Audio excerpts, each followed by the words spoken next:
Padahal umat Islam ini punya pegangan yang tangguh yang diberikan oleh Allah Subhanahu wa Ta'ala. Sudah punya tuntunannya. Kenapa KDRT semakin meningkat? Kenapa? Apa salahnya? Apa penyebabnya? Apalagi kasusnya, korbannya ini kaum muslim juga semakin banyak. Bukan kaum kafir aja ya, yang di Indonesia maupun luar negeri, tapi di seluruh dunia.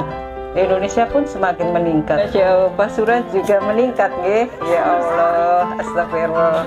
Gimana ini letak kesalahannya? Akar permasalahannya gimana? Gimana solusinya?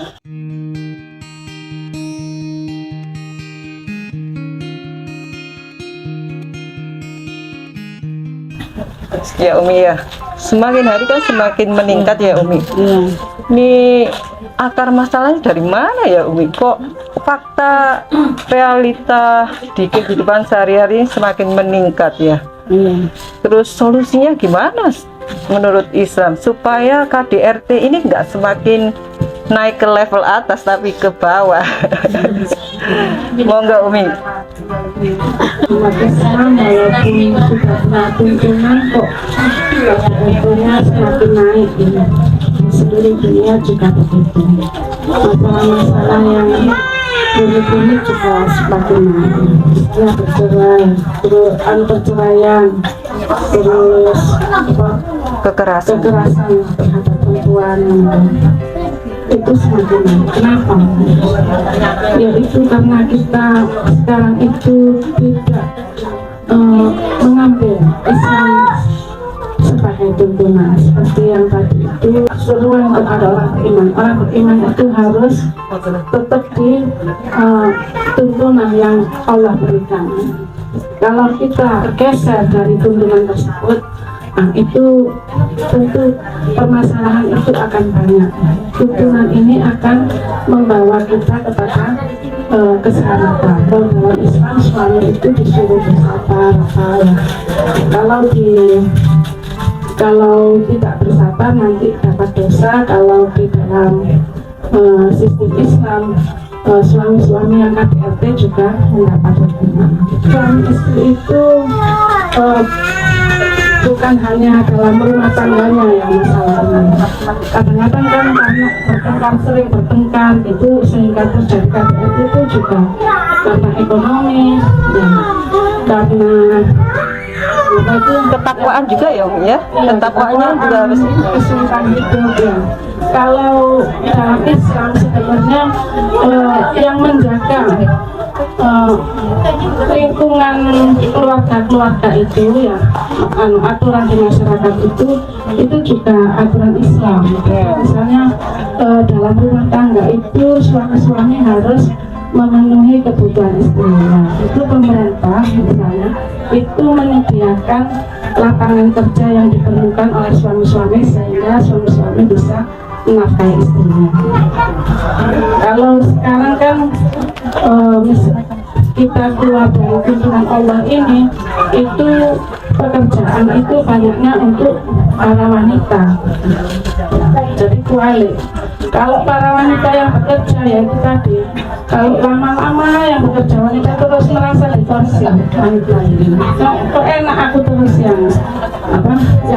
Suami juga kalau di rumah terus itu juga persinggungan, sehingga terjadi tidak harmonis rumah tangganya. Jadi peran lingkungan dalam menjaga kerukunan keluarga itu penting. Jadi lingkungan itu seharusnya juga memakai aturan Islam. Negara itu ternyata peran sertanya besar terhadap penuntasan KDRT. Jadi apa-apa yang menjadi masalah dalam rumah tangga itu pemerintah berusaha memfasilitasinya sebaik mungkin. Pemerintah juga mengontrol misalnya ada suami-suami yang malas atau suami-suami yang kasar, itu insya Allah akan dihukum. Jadi semakin sedikit insya Allah kasus-kasus KDRT ini kalau lingkungan atau kepemimpinan juga kepemimpinan membantu untuk menjaga kerukunan keluarga. Kalau saat ini kan kepemimpinan kita belum seperti yang dicontohkan Rasulullah ya Umi. Artinya itu kita belum menerapkan apa yang seperti sudah beliau contohkan berabad-abad ya. Padahal beliau sudah memberikan contoh yang bagus supaya kita itu tidak salah kaprah istilahnya, tidak salah jalan Umi ya. Padahal tuntunan beliau yang sudah digariskan sama Allah, aturannya itu sudah sempurna ya. Karena kehidupan ini ya Umi, yang sekuler kapitalis memisahkan agama sama kehidupan ini ya Umi ya, yang semakin bikin ribet ya, seperti tambal sulam ya Umi. Ya, karena umat Islam sekarang tidak lagi berpegang pada aturan Allah saja. Mungkin ada aturan Allah yang diterapkan, tapi banyak sekali yang ditinggalkan diganti dengan aturan Yoyo KUHP, aturan-aturan peninggalan Belanda begitu. Jadi umat Islam itu sebenarnya tidak boleh memilih aturan selain apa yang ditetapkan oleh Allah ya. Sehingga rapuh ya Umi ya. Sehingga iya, Kalau nggak nurut hukumnya Allah rapuh ya. ya, kalau tidak menurut hukumnya Allah, tidak menurut aturannya Allah ya, keadaan kita ini jadi salah kaprah semua. Iya. Jadi semakin hari, walaupun kita itu beragama Islam, kita itu KDRT-nya meningkat.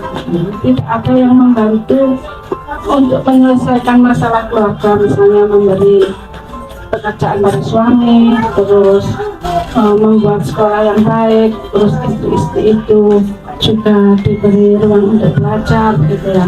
Jadi kalau keadaan sekarang itu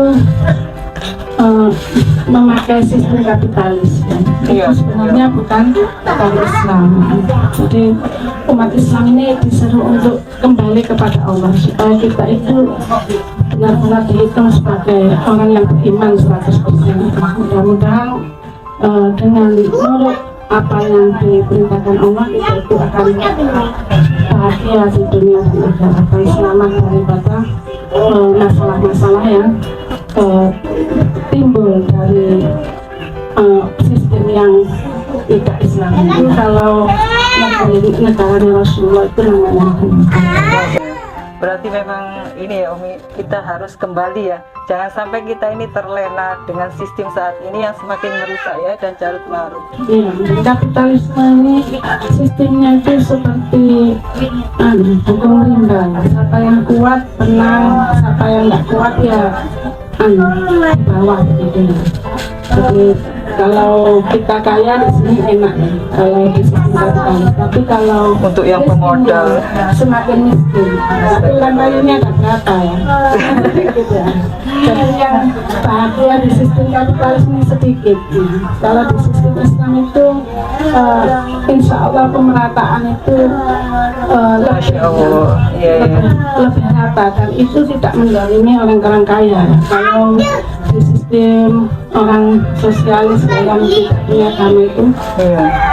Komunis itu juga. komunis itu orang itu tidak boleh kaya. Jadi sama rasa sama rata ya, itu orangnya akan apa? Yang males sama yang rajin sama dapat. Ya Allah, Sehingga orang yang rajin jadi males semua. Kaya semua. Ya, jadi di sistem Islam insya Allah yang miskin itu ditopang oleh kekayaan negara yang dibagi rata sama pemerintah. Jadi insya Allah ekonomi, pendidikan, ya, terus Kesejahteraan keluarga juga. kesejahteraan akidah kita itu terjaga. Kita senang di dunia dan insya Allah masuk surganya lebih gampang. Alhamdulillahirobbilalamin. Semoga kita yang ada di sini bisa mengambil hikmahnya bahwasanya syariat Allah dan aturan Allah itu wajib kita laksanakan supaya kita selamat di dunia dan di akhirat, sehingga KDRT itu menghilang.